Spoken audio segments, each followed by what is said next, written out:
Saya mengajak kita, jemaat yang dikasihi Tuhan, untuk hidup dalam damai sejahtera. Yang rindu hidup dalam damai sejahtera, lambaikan tangan, puji Tuhan, haleluya. Semua wajah adalah wajah yang rindu hidup dalam damai sejahtera. Hari-hari ini, berita yang demikian yang dirindukan.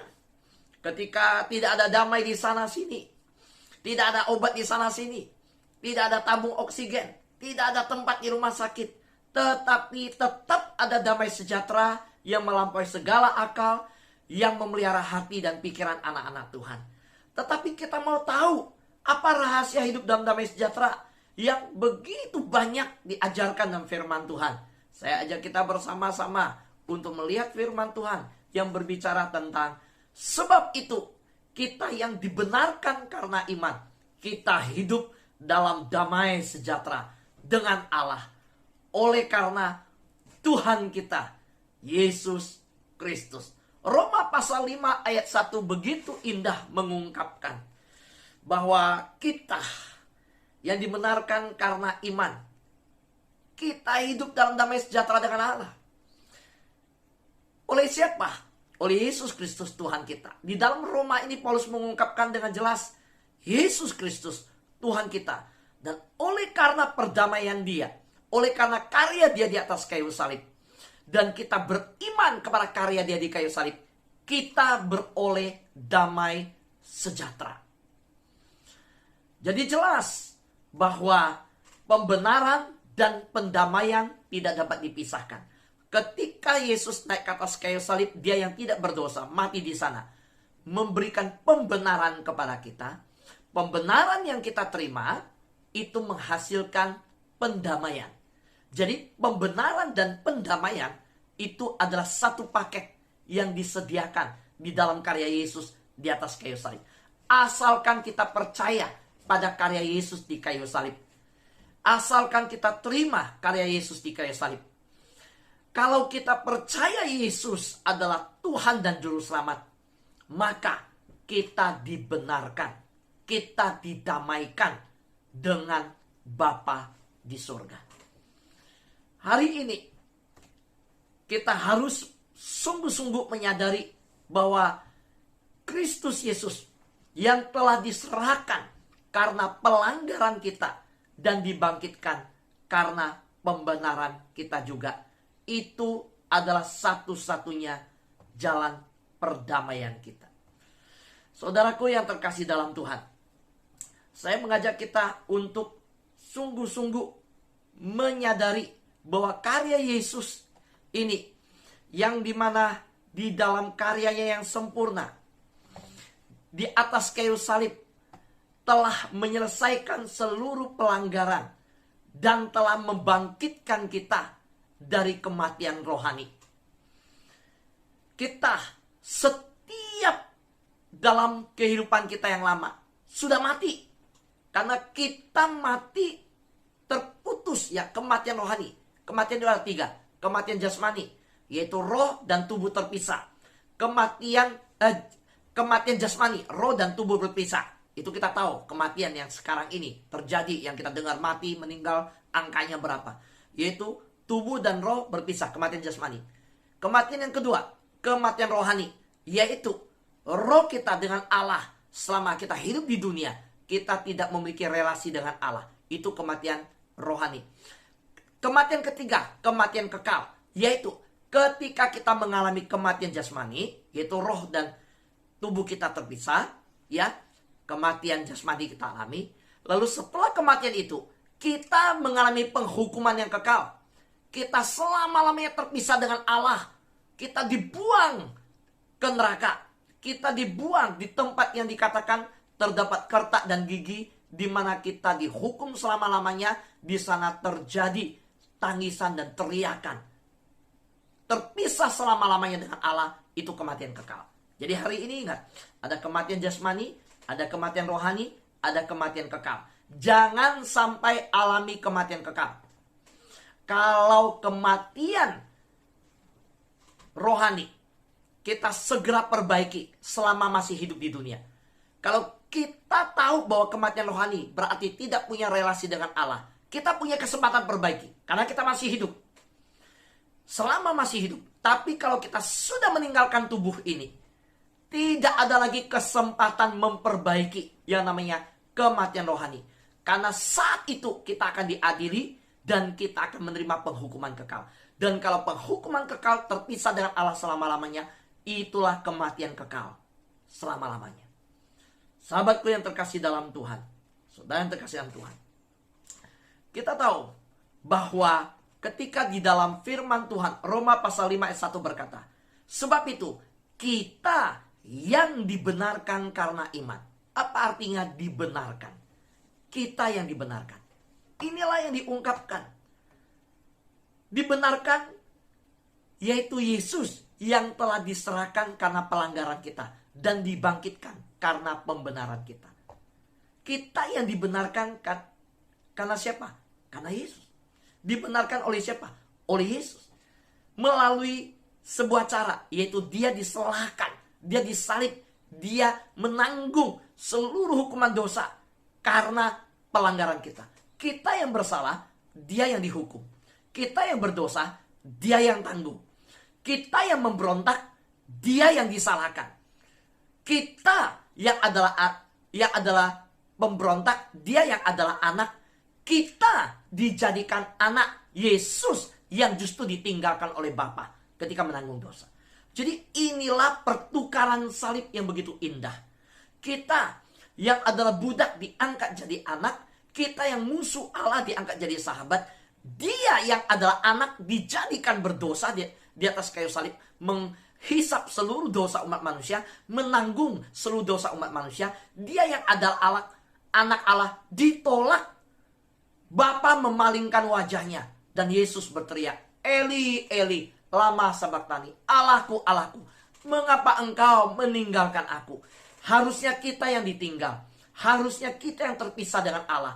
Tapi hari itu, Yesus terpisah dengan Bapa. So, tahu betapa menyakitkan ini?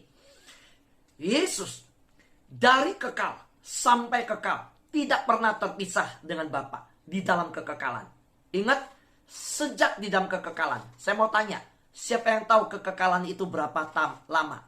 Berapa tahun? Ukurannya berapa lama? Nggak ada yang tahu. Dia adalah Alfa dan Omega. Alfa dan Omega. Sejak awal. Siapa yang tahu sejak awal, sejak kapan? Nggak ada yang tahu. Karena Allah melampaui waktu, melampaui tempat. Karena waktu dicipta oleh Allah, tempat dicipta oleh Allah. Maka manusia dicipta oleh Allah, ditaruh di dalam tempat dan waktu. Tempat kita di bumi, waktu kita dibatasi di bumi. Allah yang menciptakan tempat dan waktu untuk kita. Kita dibatasi oleh tempat waktu. Tetapi Allah tidak dibatasi tempat dan waktu. Maka ketika bicara dari kekal, nggak ada yang tahu sejak kapan. Ketika bicara tentang Alfa, tidak ada yang tahu dia kapan. Berarti dari awal Yesus bersekutu. Allah Bapa, Allah Anak, Allah Roh Kudus bersekutu bersama-sama. Betapa indahnya.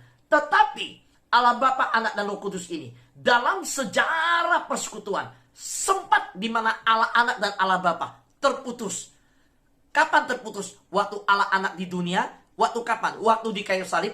Saat kapan? Saat menanggung dosa saudara dan dosa saya. Disitulah dia Allah Anak yang bersekutu dalam kekekalan tidak pernah terpisah. Hari itu harus berteriak, Eli, Eli lama sabachthani. Allahku, Allahku, mengapa engkau meninggalkan aku? Saudara, kau ditinggal anak, bagaimana perasaannya? Anak-anak engkau ditinggal oleh orang tua, gimana perasaannya? Padahal kita baru hidup dalam kurun waktu bersekutu dengan orang tua 50 tahun. Mungkin 23 tahun. Mungkin 30 tahun kita dibesarkan. Mungkin 40 tahun kita sama orang tua kita. Itu pun kita nangis, kita sedih, kita nggak bisa move on. Kita perasaan nggak bisa lepas waktu anak kita meninggal. Kita menangis, kita tetap terbeban. Waktu kakak kita meninggal, waktu suami kita meninggal. Padahal kita sama suami berapa tahun? Menikah 40 tahun, 50 tahun. Tahukah saudara pakai mana perasaan Bapa di surga? Dia dari kekal sebelum engkau dan saya ada. Sebelum dunia ada. Sebelum waktu ada. Dia sudah sama Allah Anak bersekutu. Kekal. Tetapi terpisah oleh karena saudara dan saya. Dia terpisah karena perbuatan saudara dan saya. Dia tidak lagi bersekutu. Dan anak harus berseru, Eli, Eli lama sabachthani. Mengapa Allah memalingkan wajahnya dari anak? Mengapa hari itu Bapa meninggalkan anak? Karena seluruh dosa umat manusia ditanggung oleh anak. Karena dia yang suci dan kudus tidak bisa bersekutu dengan dosa. Ingat, kesucian dan kekudusan tidak bisa ada dosa di dalamnya. Saudara, kalau kita mengerti bagaimana karena pelanggaran kita dibenarkan. Wah, saudara akan terkagum-kagum. Saudara akan bersyukur, saudara akan tersungkur menangis. Tuhan, terima kasih. Saya nggak benar, saya dibenarkan. Artinya dibenarkan apa? Dibenarkan itu tidak melihat lagi apa yang telah kamu perbuat dan bukan usahamu untuk mendapatkan pembenaran. Hakim itu mengetuk palu dan berkata, engkau tidak bersalah. Itu dibenarkan. Padahal engkau dituntut di pengadilan karena memang engkau salah. Tapi hakim mengetuk palu dan membebaskan. So tahu di hadapan Bapa kita mengalami sedemikian. Dia hakim yang harus menghukum kita. Tetapi dia melihat anaknya. Bukan karena kita. Tapi anaknya berdiri di depan hakim itu. Anaknya berkata, aku telah menggantikan kesalahan dia. Dosa tetap dihukum. Bukan engkau dibenarkan berarti dibebaskan tanpa hukum. Tetapi bukan kamu yang dihukum. Tetapi anak yang dihukum. Yesus berkata, hukumlah aku hakim. Hukumlah aku Bapa. Jangan hukum mereka. Bebaskan terdakwa itu. Aku yang jadi terdakwa. Maka hakim itu mengetuk palu.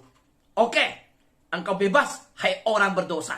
Dan orang ini dihukum. Siapa dia? Yesus Kristus. Lalu hakim itu bukan membenarkan saja. Kalau hakim di dunia kalau membenarkan, dia oke, kamu penjahat, saya ketuk palu, saya benarkan kamu, selesai. Tapi saya tidak ada hubungan, saya tidak berteman dengan kamu. Kamu penjahat kok, untuk apa saya berteman? Kamu memang salah kok, saya cuma membenarkan kamu. Tapi saya tidak punya relasi dengan kamu.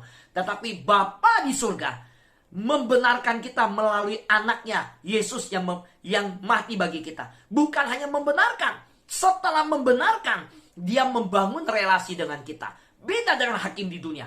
Hakim di dunia selesai membenarkan, tidak ada hubungan. Tapi Bapa di surga selesai membenarkan engkau, dibenarkan, dia menerima engkau sebagai anak. Puji Tuhan. Inilah berita yang ingin saya sampaikan, bahwa setelah dia benarkan engkau punya hubungan dengan Bapa, maka itu ingat hubungan ini harus dibangun. Dibangun dengan apa? Yang namanya iman. Saudara, kapankah pembenaran itu terjadi? Kapankah relasi itu engkau diterima? Roma pasal 3:23 berkata tentang karena iman. Ingat ya, saya balikan ini ya. Ayat ini berkata, sebab itu kita yang dibenarkan karena iman. Apa arti dibenarkan? Saya sudah ajarkan. Dibenarkan yaitu Yesus yang telah diserahkan karena pelanggaran kita. Kita dibenarkan. Dibenarkan artinya apa? Bagaimana dibenarkan? Yaitu Yesus. Lihat cara baca ayatnya ya. Lihat cara baca ayatnya. Saya ulangi. Sebab itu kita yang dibenarkan karena iman, kita hidup dalam damai sejahtera. Karena sudah dibenarkan. Cara bacanya. Sebab itu kita yang dibenarkan karena iman, ya, oleh Yesus Kristus, kita hidup dalam damai sejahtera dengan Allah. Jadi kita dibenarkan melalui oleh Yesus Kristus, di dalam Yesus Kristus. Maka kita bisa beres dengan Allah. Dan karena beres, kita dapat damai sejahtera.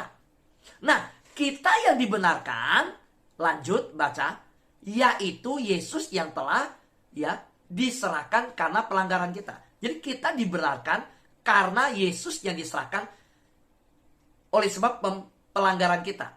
Dan kita dibangkitkan karena pembenaran kita.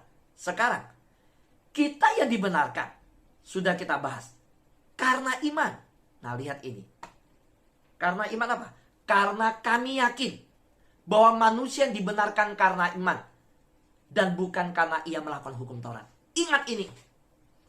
Jadi, kita dibenarkan bukan karena perbuatan kita.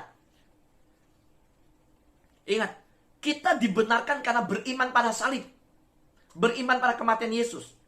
Kita dibenarkan di hadapan hakim Bapa. Bukan karena kita bawa perbuatan baik kita. Sebaik apapun perbuatan kita, sudah tercemar oleh dosa. Sudah tercemar. Tangan yang kotor sudah pegang rantai oli motor, udah kena oli. Ambil kertas itu tetap kotor. Pegang baju putih itu jadi kotor. Status kita ini ada orang berdosa. Jadi kalau dulu waktu status orang berdosa bikin baik, artinya orang berdosa yang berbuat baik. Maka status itu harus dicopot dulu. Status itu harus disingkirkan dulu. Ada namanya status. Statusmu apa? Pelajar. Status mahasiswa. Statusnya apa? Menikah. Nah kan begitu. Nah waktu Adam dan Hawa jatuh dosa, dosa itu menjalar ke seluruh umat manusia. Status kita adalah orang berdosa. Firman Tuhan dalam Roma berkata, karena semua manusia telah berdosa dan telah kehilangan kemuliaan Allah. Jadi semua sudah berdosa. Nah status ini harus diganti. Maka kita diganti dari status berdosa menjadi statusnya apa? Orang yang dibenarkan. Dibenarkan. Bukan lagi status berdosa. Nah, status berdosa ini setelah dibenarkan, dikatakan apa? Karena apa? Karena kita berbuat. Karena kita tarik Yesus turun dari surga. Karena kita yang membuat Yesus itu. Enggak. Bukan karena kita yang membawa keselamatan turun. Status ini bisa berganti karena beriman pada salib. Bukan karena perbuatan. Bukan karena kebaikan kita membuat Bapa di surga tergerak dan berkata, oh udah bertobat ya, manusia mulai baik, saya kirim Yesus. Enggak, Yesus datang ke dunia justru dalam keadaan dunia yang sedang kalut dengan dosa. Dunia yang begitu berdosa. Jadi hari ini ingat, iman. Karena iman. Nah sahabatku yang terkasih Tuhan, saudaraku yang terkasih Tuhan. Setelah dibenarkan dan selesai hubungan kita, maka damai sejahtera yang dimiliki oleh yang percaya, oleh orang yang percaya, adalah damai sejahtera dengan Allah. Damai sejahtera ini diperoleh karena Tuhan kita Yesus Kristus. Dan damai sejahtera ini tidak bisa diambil oleh dunia. Damai sejahtera ini berbeda dengan yang diberikan oleh dunia.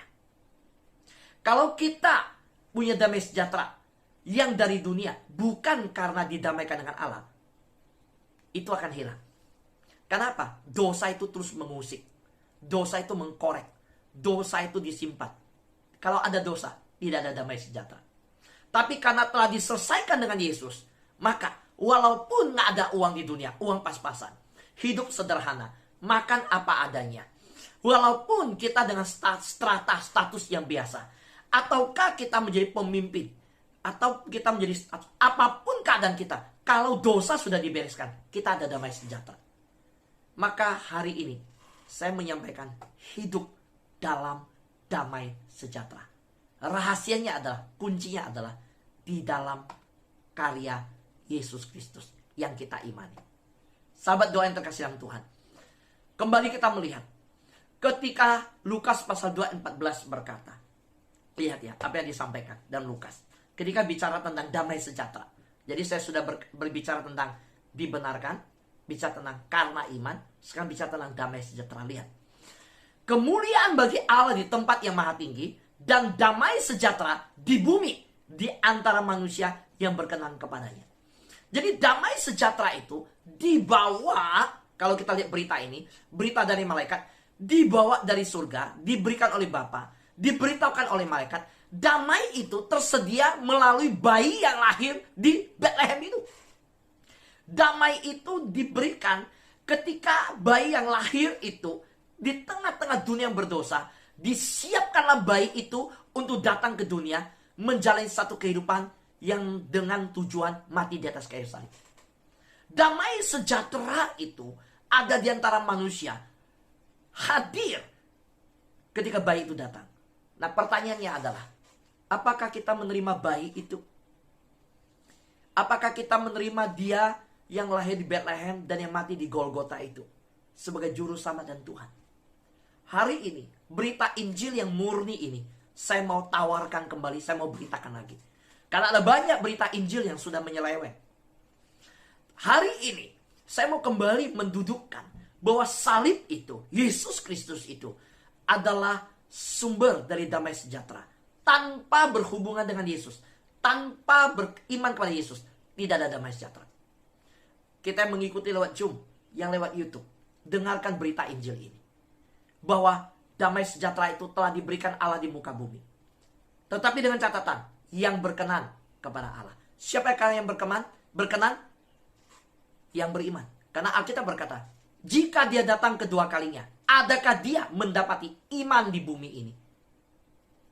Adakah iman? Nah, siapakah yang berkenan? Manusia yang berkenan kepadanya, yang beriman kepada anaknya Yesus Kristus. Bukan sembarang beriman. Kalau kita berkata kita beriman kepada Yesus Kristus, kita punya ketangguhan, punya ketegaran, kokoh. Sehingga kita melihat penderitaan di dunia, ketika kita bandingkan dengan penderitaan Kristus, nggak ada artinya. Ketika kita melihat penderitaan di dunia, kita akan berkata, saya tidak mau tergoyahkan dalam iman kepada Yesus. Boleh terjadi penderitaan apapun, pergumulan apapun, tantangan apapun di dunia, saya tidak mau terpisah dari kasih Kristus. Tidak ada yang bisa memisahkan aku dari kasih Kristus. Penderitaankah, kelaparankah, pergumulankah, pandemikah, penyakit samparkah, kesulitan oksigenkah, kesulitan rumah sakit, kesulitan beli obat, apapun yang terjadi, saya tidak akan kecewa terhadap salib Kristus. Saudara, apa itu berkenan? Kata berkenan kepadanya, damai sejahtera di bumi di antara manusia yang berkenan kepadanya. Kita harus kaitkan dengan perkataan, kalau Yesus datang ke muka bumi, adakah dia mendapatkan iman di bumi ini? Nah, iman ini bukan sembarang iman. Iman ini bukan beriman, saya sehat, saya lancar, saya baik. Beriman ini adalah sebuah iman yang tidak akan dibiarkan gugur dan tidak mau dipisahkan dari kasih Kristus. Apapun keadaannya. Maka, hari ini, saya mau mengajak kita melihat Yesus Kristus yang kita imanin ini. Roma pasal 5 ayat 10 berkata, sebab jikalau kita masih menjadi musuh Allah, setru, diperdamaikan dengan Allah oleh kematian siapa? Yesus Kristus.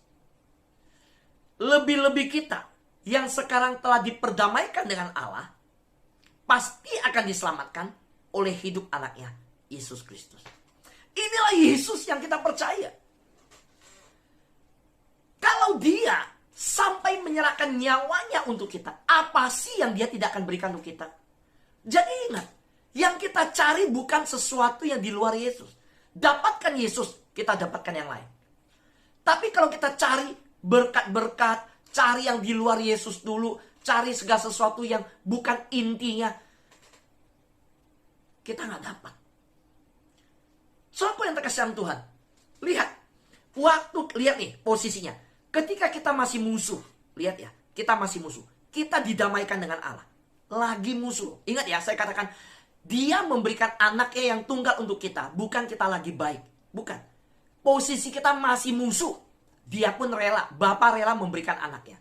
Dan waktu dia memberikan anaknya kepada kita, ya, dia memberikan anaknya mati untuk kita.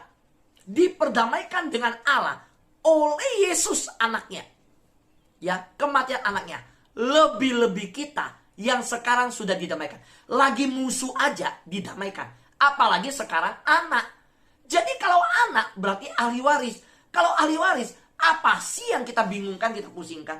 Oh Tuhan, saya bergumul masalah ini.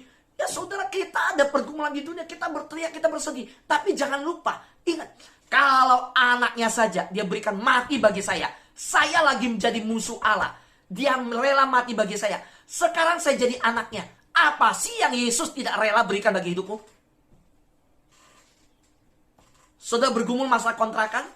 Saudara bergumul masalah pendidikan anak? Saudara bergumul masalah suami? Saudara bergumul masalah kesehatan? Saudara bergumul masalah rumah tangga? Saudara bergumul masalah sakit penyakit? Saudara bergumul apapun, jangan lupa bahwa anaknya saja rela dia berikan untuk kita yang waktu itu musuh melawan Allah. Dia kasih bagi kita. Apalagi sekarang bukan musuh, kita sahabat, kita anak dengan kita anaknya, kita dengan Bapa udah bersekutu. Tidak mungkin kita minta roti dikasih batu. Tidak mungkin kita minta ikan dikasih ular. Ingat, segala sesuatu yang berasal dari Bapa untuk hidup kita itu datangnya dari segala hati yang penuh dengan belas kasihan. Allah kita itu kasih. Hatinya itu penuh dengan rancangan damai sejahtera, bukan rancangan kecelakaan. Orang kita sedang jadi musuh Allah, hidup dalam dosa, berantakan, dia pun memberikan rancangan perdamaian. Dia kasih rancangan perdamaian sehingga kita bisa berdamai. Sekarang sudah jadi anak Allah, masakan dia kasih rancangan kecelakaan? Gak mungkin anak itu dikasih rancangan kecelakaan. Sebagai anak, kita akan diberikan rancangan damai sejahtera. Jadi hari ini, saya mau sampaikan kalimat terakhir yang saya renungkan ini. Semalam, Allah selalu memberikan damai sejahtera kepada orang yang dia benarkan. Pertanyaannya, saudara punya iman gak? Sungguh-sungguh beriman gak? Imannya apa? Imannya itu bahwa saya jadi musuh, dia udah damaikan karena Yesus. Saya bersyukur karena Yesus. Semua karena Yesus. Saya akan pegang pada Yesus, tidak mau berlepas. Kedua, beriman dengan sebuah pemikiran yang logika sekali. Alkitab udah kasihkan. Saya lagi musuh aja dia damaikan. Apalagi sekarang saya anaknya. Saya lagi musuh, dia rela mati bagi saya. Apalagi sekarang saya anaknya. Apa sih yang dia gak akan kasih? Miliki iman yang demikian. Jangan lihat masalah mengeluh, salahkan Tuhan. Lihat pergumulan langsung. Di mana sih Tuhan? Harusnya kita berkata balik. Waktu ada masalah kecil, orang saya dulu di pelacuran, dulu mabuk-mabuk, dulu tinggalkan keluarga, dulu pencopet, dulu di penjara, dulu saya jahat, dulu bisnis saya sikat orang, dulu hidup saya kotor. Dia aja jamah hidup saya. Dia ubahkan saya. Sekarang keluarga saya sulit, saya bergumul, saya masalah. Masa Tuhan yang akan pulihkan saya? Gak mungkin. Gak mungkin. Karena itu dengar, Allah selalu memberikan damai kepada orang yang dia benarkan. Hubungan damai dengan Allah selalu menyertai pembenaran dari Allah. Kalau dia sudah benarkan kita, dia pasti berikan damai sejahtera. Dan Allah selalu berdamai dengan orang yang dibenarkan. Jadi saudaraku yang terkasih Tuhan, yang paling mahal saja tidak ada di dunia damai sejahtera. Itu pun sudah diberikan kepada kita. Yang paling mahal saja, damai sejahtera itu mahal. Kenapa? Harus lewat proses anaknya mati. Kalau anaknya rela dia berikan untuk menciptakan damai itu, apa sih yang dia tidak akan berikan untuk saudara saya? Padahal saudara dan saya sudah jadi anaknya. Pasti dia akan berikan rancangan damai sejahtera. Waktu kita berdosa, dia pun tidak menghukum kita, tidak berikan rancangan kecelakaan. Apalagi sekarang jadi anaknya. Tidak mungkin pencobaan yang engkau alami, ujian yang engkau gumulkan, sakit penyakit di dalam keluargamu, persoalan yang hari ini di masa pandemi muncul, tidak mungkin dia merancangkan yang jahat. Dia pasti memberikan rancangan damai sejahtera. Amin. Tuhan berkati kita semua.